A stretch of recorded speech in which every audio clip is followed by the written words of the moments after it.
Today is the day of Ashura, and once again we find ourselves revisiting the tragic events of Karbala. We all do know the story about how our Imam started to talk about the people, about the political sense of Yazid and his conduct. How Yazid openly violated God's laws, and how oppressive he was.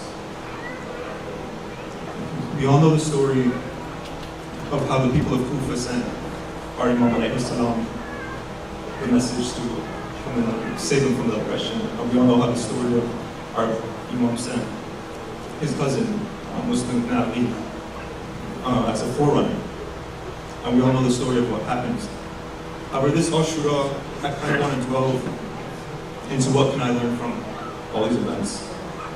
How can I fundamentally change myself, and inshallah all of us, that Ashura does not become an annual thing, rather a lifestyle, that our Imam and our Prophet and ultimately Allah will smile on us on the day of judgment.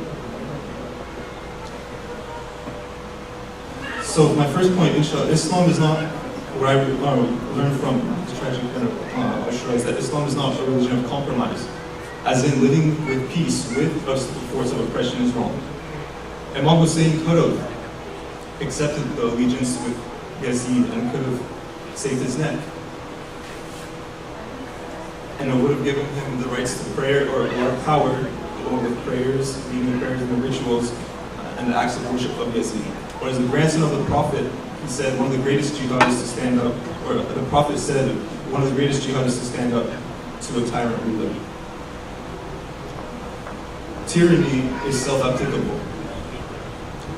As someone who's younger and as someone who's living in our society today, I see that we oppress ourselves. When we let our desires, when we let our choices and our actions and our thoughts run wild, when we let those oppress us, how can our Imam smile upon us? How can Allah smile upon us? Imam Hussein famously said on his way to Karbala that to live with an oppressor is a crime in itself. And through his Imam Hussein's sacrifice, I realized that if I was to oppress myself by not controlling myself, that I'm committing a crime to my own self. Secondly is the concept of ownership. My role model, my Imam, was not scared. He was courageous. Where this courage stems from, I feel, is that he realized that we have not worked to gain this life. Allah has blessed us with this life. We are all from Allah. What we think is our material gains and what we think are our possessions, even we have not worked for to get it. Rather, we have accumulated through the will of Allah, and if Allah willed, could take it from us at any point. So what are we scared of to lose in the way of Allah? To go down the way of Allah, one should not be scared to lose anything. My role model, my Imam, gave up his family, gave up his life. It is said that martyrs receive a great reward, and they stand next to the prophets in Jannah. My Imam did not give up his life carelessly. As the greatest martyr, I believe that any struggle or anything that brings us closer to the way of Allah is also considered a way of jihad.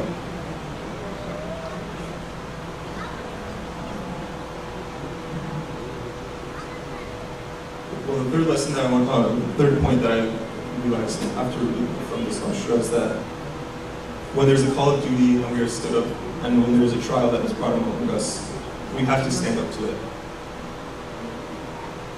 A decree from Allah in the Quran states that, do you think you will enter the garden of bliss without such trials as come to those before you? Stated in Surah Baqarah 2:14. What happened to Ashura in Karbala and to the Imam alayhi salam shows that he did not back away from a call. He knew that through this sacrifice, not only is he saving the Islam at the time and showing the oppression of Yazid, he's showing as an example for all of us going forward. And inshallah, Allah will smile upon us.